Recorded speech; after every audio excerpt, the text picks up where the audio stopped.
You're listening to All Things Video, the podcast dedicated to uncovering the past and charting the future of the online video ecosystem.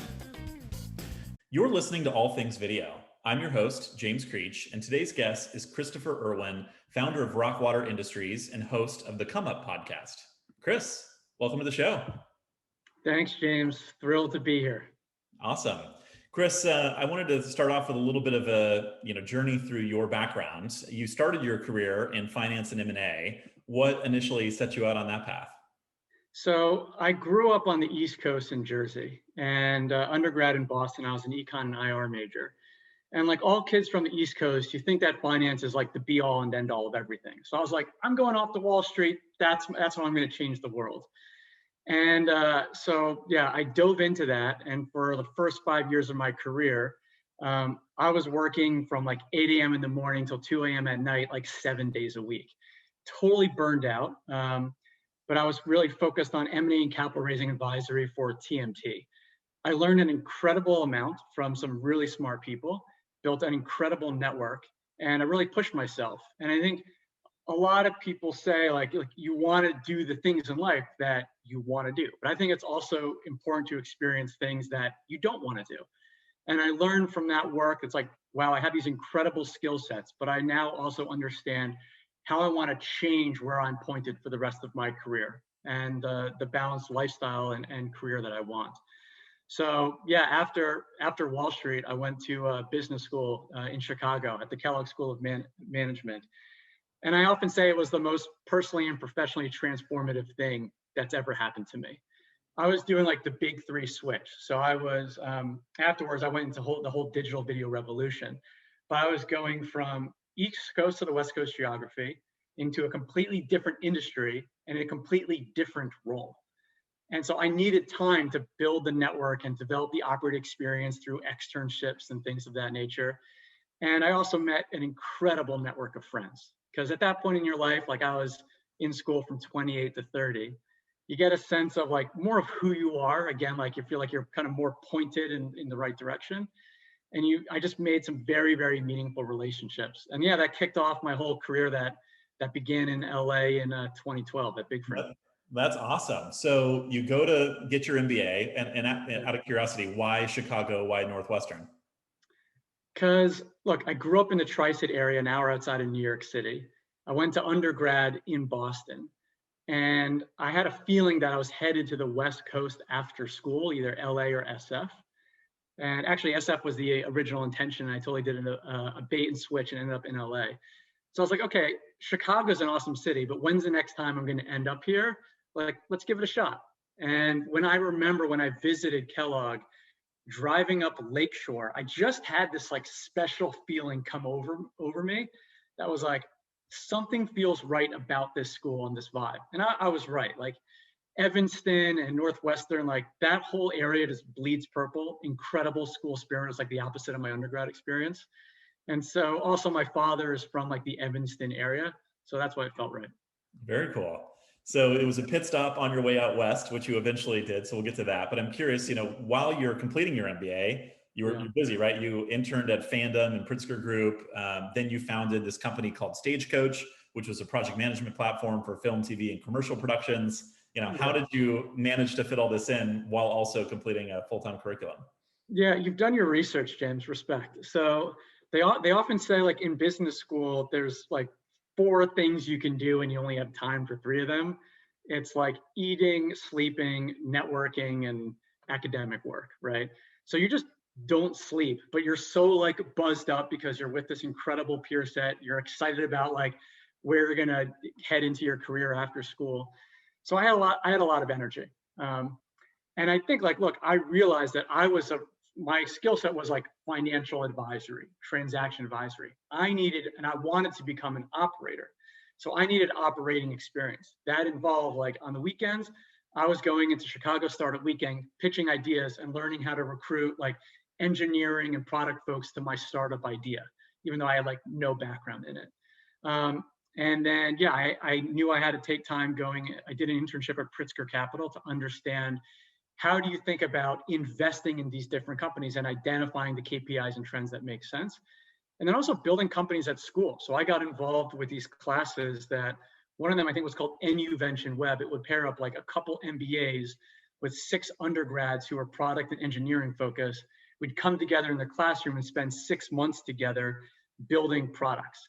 And so I spearheaded one of those teams. And I remember, I think we had a member of OCA Ventures. I think it's Gabe Greenbaum, who was at Pritzker and then just went on to another fund. He was on our board and trying to scrounge around for money. So I look at those, yes, they were startups, but we never raised funding. They were ideas with like alpha versions of product before they actually launched. So fitting that into my academic and networking goings on I was able to do that. Nice. Well, there's no substitute for that kind of practical experience. So that's awesome to hear that you had a chance to, get that in during grad school. But I noticed you also had kind of another early venture called Drop Social in 2010. So I'm curious where the entrepreneurial streak comes from. Is that something that you grew up with, or it's just in your DNA? I mean, what kind of drew you towards entrepreneurship?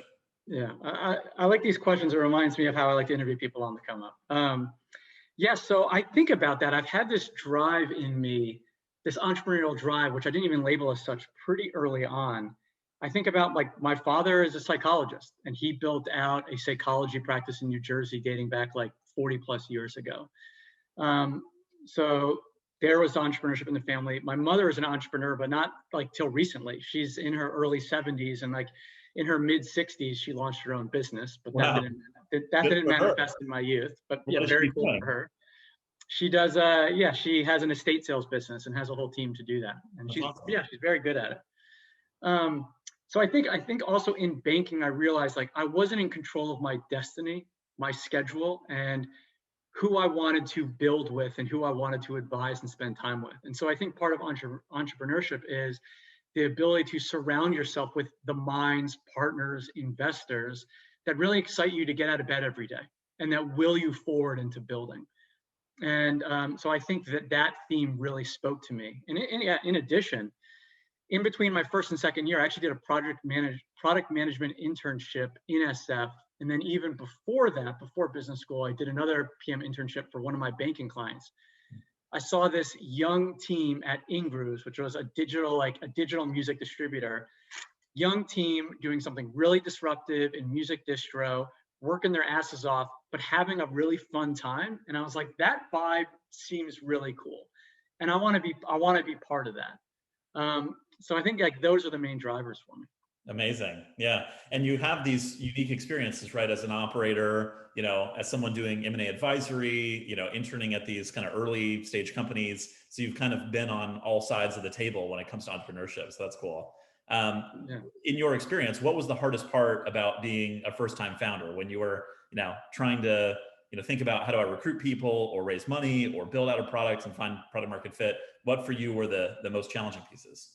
Yeah, so I really think about like the rubber hit the road when I launched the advisory business, now known as RockWater, about 4 years ago. And I think the biggest challenge was a couple. One was I took a bit of a contrarian approach. A lot of people say like, go build a tech company, go raise a bunch of money, go for that $1 billion exit. I realized that was always something that excited me when I was going to the Chicago Startup Weekend competitions, when I was building an NUvention Web at Northwestern. But I realized I'm like, do I really want that? Is that the lifestyle that I want? And also, where are my skills? I think you need to find a unique intersection point of your skills and your network when you launch a company. And so I went a bit of a contrarian approach and I launched a services business. And I had a lot of friends around me who were like, why do you want to launch advisory? Like, don't you want to go do something exciting in modern media? That's like your recent pedigree and DNA. And I was like, well, I know I'm really good at advisory. And like you said, James, like I've been an investor, an operator, a banker, advisor, and I could bring some really interesting perspective to these companies. And I was very frustrated in being in like the digital video ecosystem from 2012 to 2017. So many bad events, fire sales, exits, employees not taken care of. And I was like, our industry can be better. And I want to help our industry build more sustainably and towards profit versus just a pie in the sky vision. And so I think going against the contrarian grain was hard at first, but then when I like explained this to myself, I was like, yeah, it makes total sense. Yeah. And I think second is like, you enter the world without reliance on a paycheck. I didn't raise money and had, okay, well, I know that I got a salary for me and my like next 5 or 10 employees. It was like, eat what you kill. And I had to go pitch business like day one, right when I left Awesomeness and Big Frame. So that was scary. And then yeah, the hardest part is like you're just like building this machine, as I say. Well, it's like building a plane while it's falling out of the sky, and you have to learn quickly. And so I think it was when we made some of the first team hires, and that was like, wow, this is a big responsibility. Like these people are looking to us for career guidance, mentorship, and to fight like as a fiduciary to take care of them. And I think I stepped up to the plate very quickly on that, but that was scary, like right off the bat. But you live and learn, you know? For sure. Well, I love the mission, right? And I want to talk about your LA chapter and Big Frame and Awesomeness. So let's get to that. But I love, like your ambition to say, hey, let's improve the industry, let's make it better. And in my experience, I've found that the best advisors are those with operational experience, right? Not just the ones sitting around saying, hey, I think you should do this, or trying to do, trend spotting from a distance, but actually people who've gotten their hands dirty, run a business, and can give some practical advice, or at least ask the right questions to help guide people in those directions. So that's awesome. Yeah. But let's talk a little bit about how you made your way out to LA and how you got hooked up early on at Big Frame. Yeah, so it's funny. You ask anyone in my grad school program, like I was like the San Francisco guy. Like Erwin's going into technology in San Francisco. He's going to be a PM. Like everyone knows that. It's where he did his internship between his first and second years. I remember visiting my buddy, John Wooters, shout out to him. He lived in Santa Monica during business school. And I just kept flying out to LA to hang out with him. He was a high school buddy. And to also then I slowly started networking. And I was like, wow, there's just like burgeoning technology and media scene. And I think there's a chance to be a big fish in a small pond versus going to like the crazy competition of SF in the Valley. And as I started to increasingly fly out here, I was like, okay, there's a great network. I also like the lifestyle. I grew up on the beach in Jersey, so like I'm obsessed with the ocean, waves, body surfing, all that stuff. And then I just got sold as I started to meet some different companies here. And actually, I really give a lot of credit to Pritzker because they had invested early in Big Frame's seed round. When Big Frame had also concurrently raised a round of funding from the Google Original Channels program. I got to know Steve and Sarah, and I was like, okay, I don't really know exactly what they're building, but they're building in digital video, lots of tailwinds behind the space. This is going to be huge. And I love like the whole LA vibe. I was like, game on, I'm coming to LA. And that's how I decided. Awesome. And hey, I mean, it all worked out, right? I mean, Big Frame was one of the earliest digital talent management groups, had a lot of success, went on to get acquired by AwesomenessTV, which was then in turn received multiple rounds of investment and acquisition over the years, but was a pioneer kind of in this space, right? Digital media at that intersection of kind of Hollywood meets technology, right? The kind of exciting startup ecosystem that we see here in LA. Yeah. Yeah, it was funny. I remember when I first interviewed at Big Frame, I was invited to we were on the National Lampoon building, which was like across from where Sarah Penna lived on Sunset Boulevard. I go in and like Sarah's like heads down on a laptop and there's like Steve Raymond, co-founder, Jason Zemansky, Grant Gibson, like Max Polisar, it's like the whole old like executive crew. And I remember I was like, what is this space? Like, this is just funky. There's like talent coming in and out, like all these different YouTubers. They're asking me all sorts of like weird questions. I remember one of the questions, it's funny. Grant was like, hey, Chris, like, what are your hobbies? I was like, oh, I like to play guitar. He pointed to a guitar in the corner, which I think was like Mystery Guitar Man's guitar. Probably, yeah. And was like, play that, right? Like, are you being truthful? And I think I like played a few chords, but I was like so thrown like off guard. But yeah, I knew though, then I was like, this is exciting. This is going to be fun. This is like a cool team. But yeah, that was like, dude, it was off to the races. I joined in late summer 2012. And then actually, we sought to exit and we kicked off a sales process in the end of 2013. And I actually hired my former investment bank and there's one banker there named Brian Stengel, who's like still a mentor and partner to me to this day. And yeah, he represented us in our sale to AwesomenessTV. And that was an exciting moment. Learned a lot, like the ups and downs of that emotional process.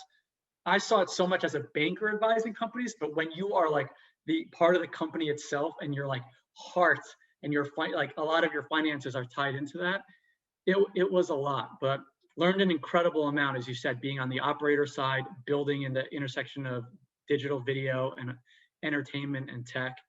And then going through like what it's like to raise capital, having that market dry up and then heat up again with like the Disney Maker acquisition. And really proud of what we did there. I don't think we got nearly as exciting a result as like what Fullscreen got with AT&T and Otter Media and like Disney and Maker, but it was I think it was a great result for the company, and it was also just an incredible network of people that I hold near and dear to my heart to this day, that I think have ended up doing a lot of interesting things. For sure, some phenomenal people who have gone on to do some incredible things, yourself included. And I'm interested in that point in time, right? That's kind of when I found my way into this whole digital video online media ecosystem.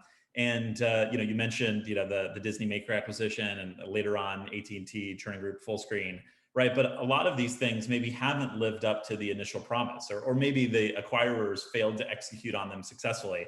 And we don't necessarily have to get into specific examples, but I think the history of media, I'm interested in like the broader theme, right? That media is bundling and unbundling. There's this fascination with traditional media in what's happening in digital new media. And yet at the same time, there are these forces of consolidation, audience aggregation. Everyone's contending against Google and Facebook and now Amazon, kind of gathering up eyeballs and trying to compete for slim resources.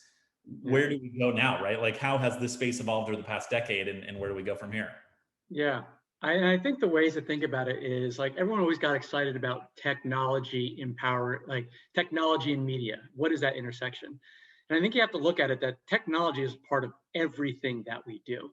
And I think what media companies have to harness now is how do you use different technologies, different platforms, different intelligence to create a really exciting new way to engage with your end consumer, your audience. How do you create different types of content across all these channels? How do you market more effectively? How do you develop a deeper, more personalized relationship with your listeners, with your viewers, which are exciting pathways to monetization? And I think a lot of like a big theme that RockWater looks at is the convergence of media, technology, and commerce, right? Like you're starting to see media companies buying commerce companies and commerce companies buying media companies, right? You had Hasbro, the famous venerable branded toy manufacturer, like buy E1, the film and TV studio. And then you have the media company like Meat Eater that goes and acquires First Light, or I think that was just announced over the past week, Food 52, a media company, a food-focused media company, just bought, I think, a Danish hard goods manufacturer called Dansk, right? And there's endless examples of that. And then I think something that we'll talk about is we're now also seeing this play out in sports media as well, where a lot of sports books and sports services companies are acquiring media businesses to drive more effective user acquisition and even retention within the sports books applications themselves. So this whole convergence is really exciting, but it's about following your fans to where they are and giving them a better experience with your brand identity. Yeah. And you mentioned, you're spending a lot of time in the sports space, among others, at RockWater. So I'm curious, why has sports and sports media become so tightly intertwined, and what does the future look like in that space? Yeah. So I think there's like a few things that we've been tracking at RockWater that got us excited, but it's the explosion in live rights. And I think that you just saw like the NFL broker like multi-billion-dollar deals with a variety of players, including like Amazon and all the traditional linear networks like Viacom, CBS, and Warner Media, and ESPN, and a handful of others. And I think people say like, well, like, okay, linear viewership is dying, is falling off a cliff. So like, why would these companies want to be spending billions of dollars for it? Why does live matter? It's because live is one of the unique elements in our media world that cuts through all the noise and brings together a critical mass of audience together, right? That's very hard to do today. And bringing that together is very exciting for advertisers. But in addition to that, I think live also drives more engagement, more tune in and lean in by the consumer. And so you think about like the fast growing sports betting landscape in the US, I think it's forecast to be like 4 billion in 2022, and then over 30 billion like over the next 10 years. And so, but think about sports betting, it's much more exciting, and you're going to want to be watching a live video feed, because if you're doing in-game bets, you want to know what's going on like every 5 seconds and how that's impacting your betting position, or maybe new bets that you want to enter into. So again, that's causing this like massive drive in the value of live rights, even by some of these traditional media operators. But clearly, like Amazon and other these like digital first operators see the opportunity, and Amazon with its kind of Twitch platform, like that's a no-brainer for Thursday Night Football and more. Yeah, and it feels like mobile has kind of driven the way for a lot of this. Or you think about, particularly in a sports betting context, okay, well, now we have the advent of fantasy football, which has led to fantasy everything, right? March Madness, fantasy baseball, on ad infinitum. So now there's more of an investment in me, even if I'm a casual sports fan, because this has become a social online interaction. And now, okay, people are spending real dollars behind their activity in this community with their friends. And so, DraftKings, everyone else kind of comes into this rapidly evolving space, and that's driving renewed interest in live rights and then also more sports betting activity across the board. I'm curious, how do we then make the leap to like new media formats, particularly esports, right? Like, what does this mean for online competitive gaming?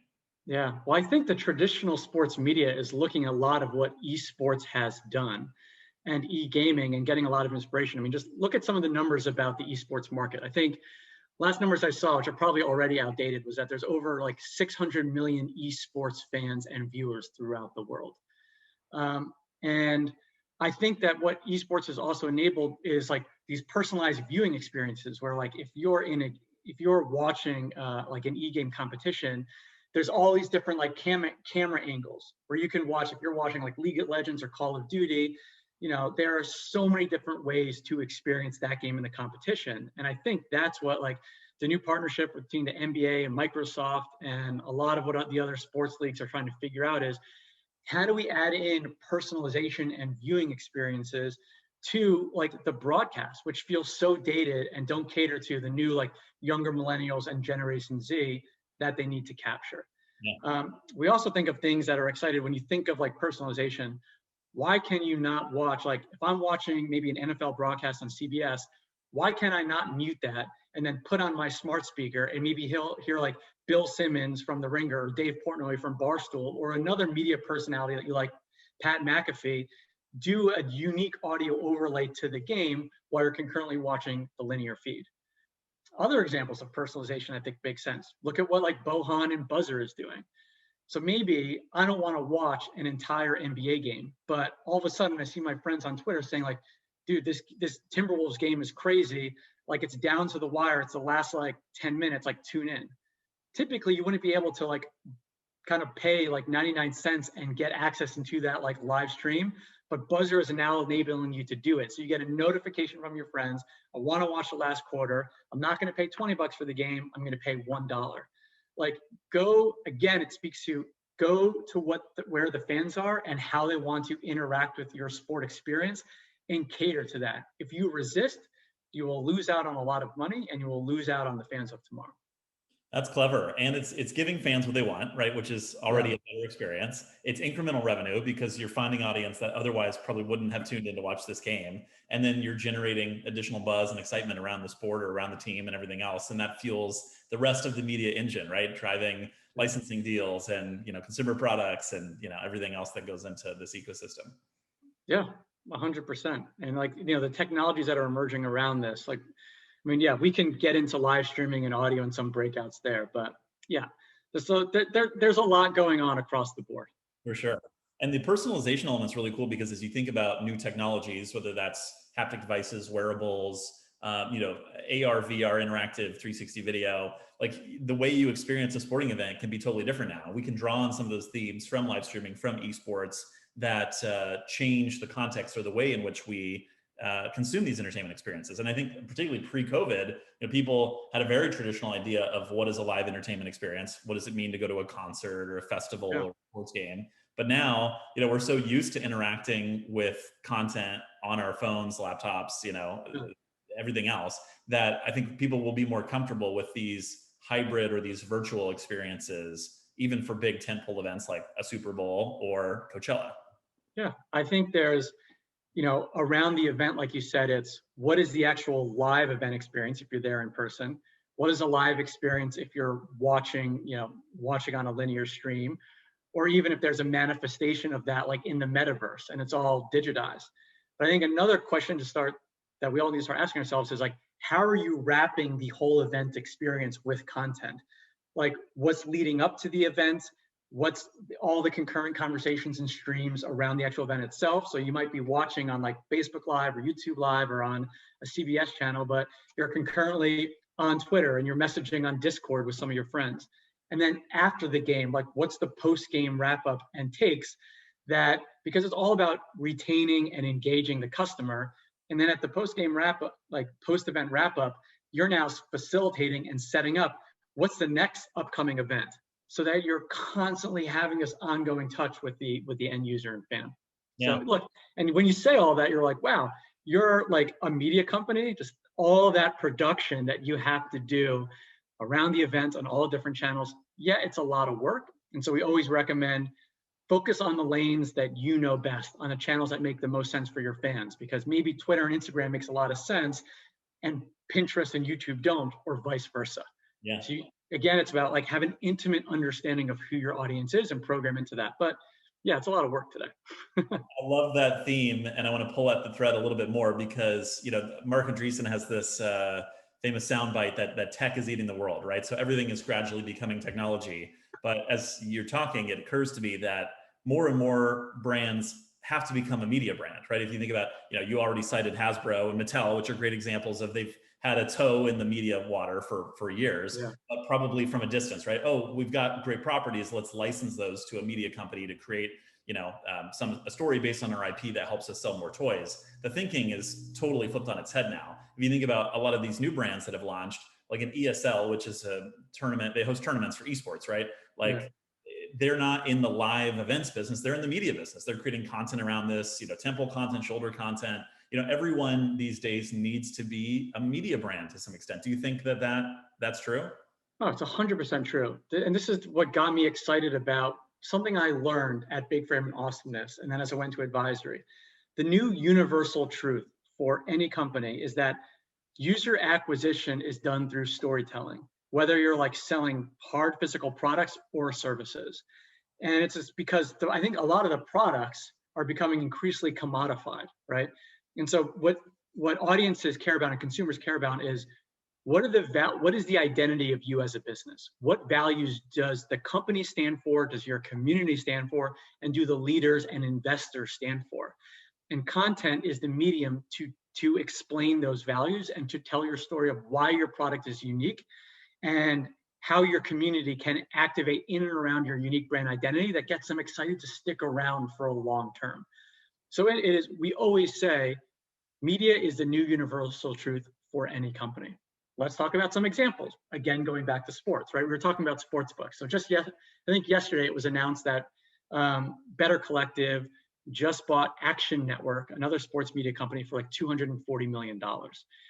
We saw this on our team, and this is something that we've been writing about for a while. We saw all the different activity in 2020 of the major broadcast networks like CBS, like Viacom, like ESPN, partnering with the FanDuel, the DraftKings of the world, and a multitude of others. We said, this is going to go into overdrive in 2021 because of the land grab for the sports gambling market. Because here's the challenge. The actual sports book, right? FanDuel, DraftKings, a multitude of others that are emerging. You now have Caesars, you have WinBets, all that as gambling got legalized since 2018. The actual service itself is pretty standard across the board, right? But it needs to feel different. So that's why Penn Gaming was like, okay, they were a front runner in this, and they bought Barstool back in 2020, right? Really, really smart move. And I think if you look at a recent case study, when gambling was legalized and sports books entered the market in Michigan, within the first 10 days, Barstool spent around 50% of its overall gross gaming revenues on user acquisition and bonuses. All the rest of the other sports books, when you look at the numbers, spent around 180% of their bonuses and marketing dollars of gross gaming revenue. Why was Penn and Barstool able to do it so much less? Because they had the whole Barstool media machine and their fan obsession with the Barstool brand and all of their sub-portfolios. So now, like, all these sports books are like, we have to figure out a way to tell our story differently to acquire customers. But the next step of that, which we wrote about in our prediction, is user acquisition is phase one. Phase two is once the users are in the sportsbook app, having that experience be differentiated so that customers stick around and retain and are loyal. right? Again, a commoditized offering that will be enhanced and differentiated through media. We're seeing that with all the digitally native vertical brands as well. Why are Casper and Away and Warby Parker, why have they all been investing in editorial and audio and video? Again, to tell the stories of their companies and to improve user acquisition while traditional social media channels are becoming saturated. And then at the biggest level, Amazon, Walmart, Apple are all aspiring to become media companies, right? It has to become part of the fabric, part of the cultural identity of their brand, because that's what's going to drive sales, right? They're trying to get into advertising. They're trying to, keep people in their ecosystem longer, particularly in the Apple example. So even though, you look at the financials and it's like, why is Apple bleeding money on this TV subscription service, right? It's all a means of keeping people kind of in their environment and aspirationally trying to kind of be this big identity brand for consumers. Yeah, I think that even though I think Apple just had like an incredible quarter. Most recently, they just reported earnings. And I think that their iPhone sales are, they're still very strong, but over the past few years, like the iPhone growth is stagnating a bit. And so Apple is realizing, okay, well, to bolster growth, we have to think about all the different products that we offer. And I think they're looking outside hardware and into services that are profitable in and of themselves, but more importantly, also complement the hardware business that they have. Their wearable technology, right? Their watches, their monitoring services, their iPads, their iPhones, and all of that. They're seeing that building an ecosystem of how these products can work together is a greater revenue opportunity, but also, again, creates more retention from their core customer base too. Yeah, makes sense. Well, let's talk a little bit about live streaming, right? We've hinted at that now a couple times, and I know it's another area where you're spending a lot of time. What are you seeing in the live streaming space, and particularly, I think, at the intersection of live streaming and commerce?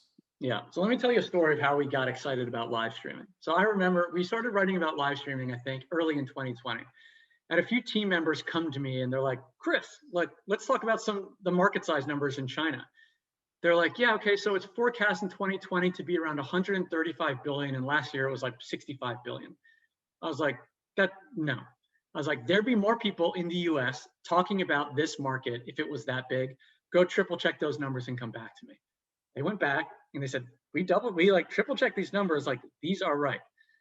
So then I was like blown away, and I'm like, why are more people not talking about this in the US? Why are like the incumbent platforms not launching live stream commerce? Why is there not more investment capital that's flowing into challenger and upstart brands? Why aren't retailers like Nordstrom and Walmart trying to figure this out? And we're like, this is going to change fast. Let's start an industry dialogue about it so that everyone can be better. And the best way that we know how to do that is, we call in our executives and we have phone calls with them, but we write about it and we podcast about it. So we started writing some of these tentpole pieces. And I think when you start to look at the numbers, I think in 2020 in China, live stream commerce, I think estimates are now that the market was actually around 180 billion plus, beating out the forecast of 135 billion. In the US, I've seen forecasts that currently it's like under 100 million. It's hard to state. There's not a lot of good data collection. I've also seen around 1 billion, but forecast by 2025 to be, I think, in like 25 billion range, right? As big as that. So there's all this headwind. And we started following, I think we saw Pop Shop Live. They raised, I think, in the end of last year, 15 million at 100 million pre-money valuation. And we're like, okay, I think that came from Andreessen. We're going to see a lot more of this. And so then we started seeing like Newness for skincare and Maestro focused on music streaming. And then like Whatnot focused on memorabilia and its new auction format and a multitude of others. So we saw hundreds of millions of capital start to flow in this space. And we're like, yeah, now it's starting to happen, and rightfully so. But I think the question is, what is going to cause it to break out in the US? And there's some barriers that we particularly see. So in China, you have this kind of like unique verticalized app ecosystems where you have media consumption, peer-to-peer communication, payments, all the above that's really necessary to have like the intersection of media and e-commerce happen together. That's all verticalized on a single app, like owned by Alibaba or owned by Tencent. In the US here, we don't have like that single operating system. That's kind of, it's disparate, that happens across a bunch of different platforms. So I think that adds more friction to the US landscape. I think some other things that need to happen is in China, you're seeing that a lot of these platforms like Tmall, Taobao, Pinduoduo, very gamified interactive experiences. When you go and look at the actual platforms in the US, yes, you can go onto a live stream and like you'll see sellers selling into buyers, but it doesn't feel interactive. It's not gamified. Like you go on to Amazon Live, you can start to get a sense of like, okay, are these professional creators? Are they creating an exciting two-way relationship and like entertainment for the buyer? You don't really feel that. You're not feeling the kind of like the gamified features that get you to really like tune in and engage like you do in China. And then I think there's also a couple of other challenges, a real like lack of product that's in the US. In China, you have the key opinion leaders, the equivalent of influencers here. They're going live like 300 times a year for 8 hours a day and featuring a new product in their live stream, like almost like every 5 to 10 minutes. That product comes from the fact that a lot of brands and retailers are engaged in live stream shopping in China. And the big key opinion leaders have these major MCNs that are behind them that are giving them and curating this verified product. You don't have that here. A lot of the influencers in the US might have like their own merch line or maybe like a handful of SKUs. That's not enough to create this cultivating frequency of experience with audiences that want to consume live stream commerce. That's got to change. And I think one other key point is we want to see unique different types of IP emerge here that will support this ecosystem. With YouTube, you have like the what's inside or the unboxing formats that have garnered billions of views and billions of dollars of sponsorships. That same format for live stream shopping here, we're starting to see like some like initial seedlings of that, like the card breaks that are happening on Whatnot in this unique auction format. But we need more of that to happen here before it becomes really mainstream. Yeah. It's so interesting that there are these, these friction points that cause these differences between the Eastern and the Western markets. And I think particularly the fact that in the US, the notion of an influencer is someone who might do affiliate marketing or branded content on someone's behalf. But oftentimes, a lot of influencers are trying to build their own brand and launch their own custom branded products, which is in contrast to what you see in China and other markets, which is, hey, I'm going to curate a selection of the favorite products that I've tried or these new products that are being released, and I'll give you my opinion on them during a stream. But, it's not necessarily about the KOL. It's about, featuring and providing commentary on this stream of products that they're going to showcase over the course of an 8-hour broadcast. Yeah, exactly. And I think of there are some companies that I think are doing this well. When you think of the things that need to happen, like look at what Aaron Levant and the network team are doing. They're providing audiences what they want, which is unique product experiences where they're doing like different collaborations with different street artists, etc. And then they're giving them like exclusive discounts to those products that's happening in the moment. And then they're wrapping that around with really cool content and even doing these event experiences, like both virtual events and then like in real life events as well, which Aaron is a genius at doing. That's his background. And he also was like one of the early founders of ComplexCon. So I think that's cool. I think you also, you want to see like vertical specialization. I think newness, getting into beauty and skincare is smart. And again, like Whatnot with the auction-based format is cool. But I think, you're starting to see like YouTube and Walmart and like the big incumbent social media platforms. So like, YouTube and TikTok and Instagram, they're moving into the space. They're going to do well because they have the existing audience. And the big retailers that have a lot of the product relationships and where customers are accustomed to going and transacting on their platforms, like they're going to do well. But we also think that there's incredible like niche vertical opportunities that can easily be billions of dollars of opportunity. And we're excited to see like kind of where that happens. So I think as more investor capital flows into the space, that will be exciting. And I think that you're going to see some of the more cultural norms in the US start to change around this as well. Awesome. Very good. And I would be remiss if I didn't ask you about audio. So I want to, hear about your experience as a podcaster, as someone who listens to a lot of podcasts, thinking about that space. Also, we've got this whole, rush into the live social audio space at the moment. You've got, technology enabled opportunities with smart speakers and other types of smart devices, smart assistants. Yeah. Why audio and why are you guys so excited about it at RockWater? Yeah. So I got into audio, funny, like a good friend of mine who's actually a client is this guy, Adam Sachs from Team Coco. So he was one of the early movers into audio where he joined as the COO of Midroll Media and then became the CEO. And I remember him calling me when I was at Big Frame and Awesomeness. He's like, yo, check out this like podcasting thing. It's huge. Like, would you want to come join our team? There's some cool stuff happening. I was like, I'm in the digital video world, but like, this is cool. So I remember this was like 5-7 years ago, but totally piqued my interest about podcasting. Like, I just love the intimate nature of the medium. And then, yeah, like look at the stats now, like how fast audio has grown, where I think in the most recent Edison Research Infinite Dial report, over the past year, like over 57% of US consumers have listened to a podcast in the past month. That's over 47%. The podcast advertising market has grown incredibly. I think it's forecast to be over $1 billion this year, and it's growing very, very quickly. And it's just where, like, it's where new fandoms and audiences of all the media platforms want to be. The consumption is just growing. So if you ignore that, that's not a good look if you're trying to drive more engagement on platform, like if you're a Facebook or if you're a Slack. So the emergence of live and social audio, right? Like Clubhouse has been all the craze, but then you start to see, okay, Facebook made a big announcement a couple of weeks ago, Slack, LinkedIn, Twitter Spaces, like all these endless announcements, even like Mark Cuban behind Fireside, there's Stereo Gum, there's a multitude of others. This goes on and on and on. Yeah. On and on and on. So then I think the question starts to become, well, like, what is the pathway to success? And I think one of the challenges that Clubhouse has is, well, like, what is your brand identity? Again, right, going back to our earlier conversation, what do you stand for? And so I think in the beginning, it was like Clubhouse can be everything because these other social audio platforms haven't emerged, but now that's changing rapidly. Facebook is your friends and family. LinkedIn is your professional network. Slack is like your colleagues and your business partners, right?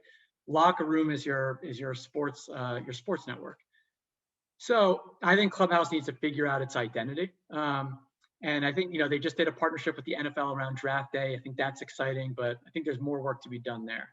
So I think for me, I'm getting like deja vu to South by Southwest, whatever it was, 2015, where it feels like, Meerkat and Periscope, all this enthusiasm around live streaming. And of course that kind of came and went. And now we see this resurgence of live. Is audio here to stay? Is this going to be an enduring feature of platforms where it's just table stakes? Everyone now has short form looping video. Everyone has stories. Everyone's going to have live audio. Yeah.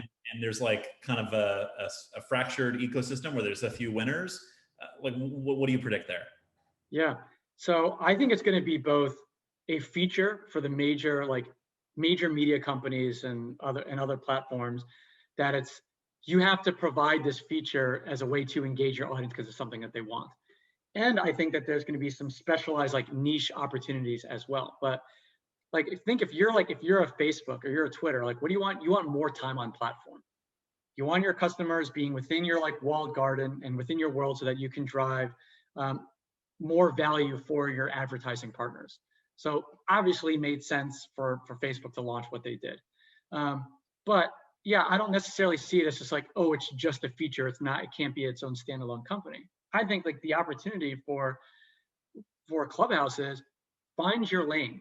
What is an underserved part of both creators as well as consumers, and give them unique content and unique experience? Because I think there's going to be some parts of like live and social audio that's going to be like must-haves for all, right? It's got to have like seamless creator tools. You got to be able to also do not only live, but like on-demand recording so that you can publish to an RSS feed thereafter. But in each vertical niche and fandom, there's unique needs, and you have to build around that. It's the same thing that we're happening in live stream commerce. Like Newness has to build new moderation features around beauty because they've noticed that there's a lot of toxic conversation around the beauty vertical. That's different than some of the gamification that Whatnos is doing around memorabilia and collectibles. So I think the same thing as Clubhouse and other challenger brands figure out, like, what is your brand identity? Who are your fans? How can you give them unique features and tools that stand out? Yeah. Other must-haves include like creator monetization and a few other things. But we think there's going to be the incumbents will grab a lot of the majority listener share, Facebook, Instagram, Spotify, SiriusXM, handful of others. But there will be these challenger brands that will build meaningful billion-dollar businesses as well. Yeah. I think you're right. I think the people that were originally attracted to Clubhouse, part of it was the exclusivity. Okay, it's something new. It's hard to get into.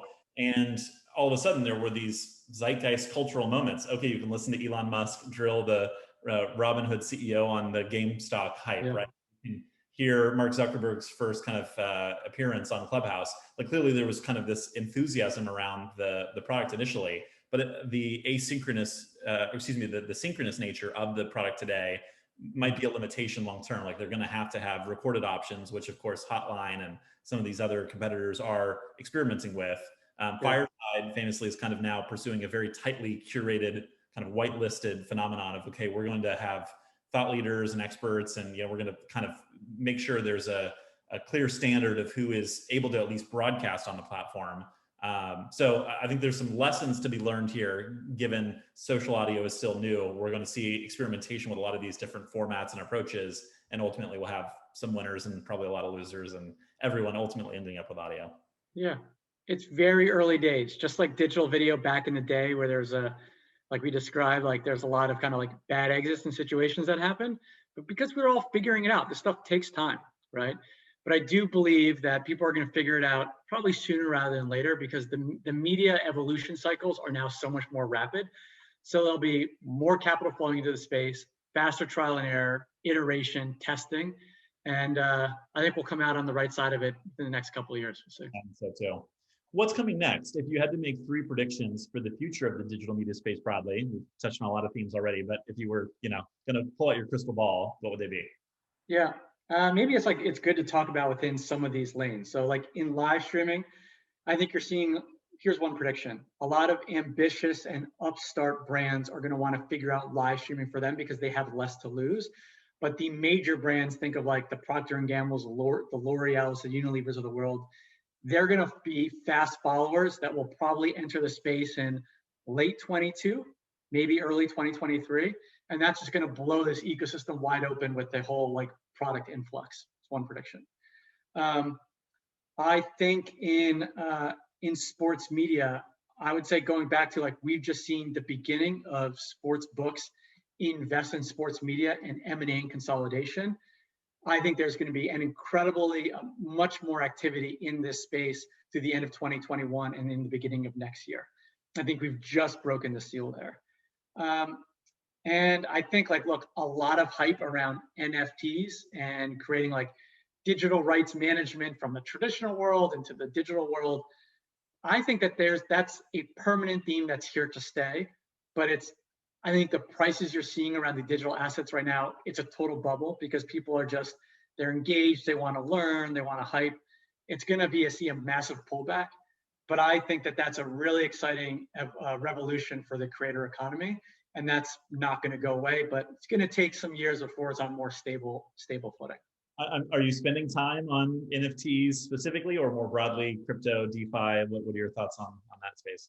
Yeah, personally, I got into crypto, like investing back in 2017 during the hype.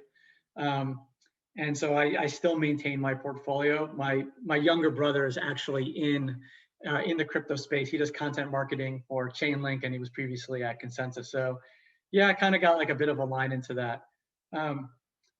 I think, yeah, like we have written about NFTs at RockWater. We actually have created a watch list of like, here's the NFT marketplace platforms where you can buy and mint them. We've also written about, we saw a lot of people talking about NFTs, but not actually understanding like, how do you go and actually buy one of these things? So we created a how-to doc that's actually on our blog. So I think it's something for us to track, but we pride ourselves on being moment-driven, but we knowing our focus areas. So I don't want to get too off track with NFTs. I see it as part of the creator economy. So it's like, yeah, we're focused on it, but not overly so. Yeah, it makes sense. And what does the future hold for RockWater? Yeah, I think every single day, we get better at being an advisor to our clients at the intersection of media and commerce. So I think us just continuing to double down there and build out our client base is a priority. But what gets us also really excited is we're a B2B media organization. So we create an incredible amount of intelligence through our newsletters, our watch list, through our emerging podcast portfolio. We have the Come Up, where we interview next-gen founders in the industries that we cover. We're actually launching a microcast because it's like, all right, the Come Up's like an hour long. Sometimes when like news hits, we want to give people like bite-sized insights of like, okay, you're an investor, you're a founder. How do you utilize this news to make better decisions? So that's launching over the next couple of weeks. We're just dealing with the technical Apple problem right now. So yeah, we expect like we're going to launch more podcasts and more editorial to better super serve our readership. which then also serves our clients as well. So look out for that. We got a new website launching in the over the next couple of months. Very cool. And one of my favorite questions to ask everyone who comes on the show, and the intention here is to kind of draw on your collective experience, right, as an operator, as an advisor, looking at the landscape from a lot of different angles. But if you were going to start a new business in the digital media space today, what would you do? I think there's all the businesses that we advise our clients on, we get really excited about, right? Like launching a new sports media business, launching a live stream content channel, creating new IP for the space, launching a digitally native vertical brand. Is there a world in the future where RockWater becomes like a digital studio of sorts? I think that does exist. Now, a lot of people talk about that. It's a lot harder to do than people understand. You could burn through capital very quickly. That might be something in our future where we make a few opportunistic bets, call it like maybe a couple every year. But the thing that we're most excited about is the media that we're creating for our audiences and better monetizing that to diversify our business and get more money in the door so that we can actually launch more editorial, right? That money actually is capital to invest in our B2B media brand. That's what I'm excited about and most focused on right now. Very cool. And Chris, where can people find out more about you and more about RockWater?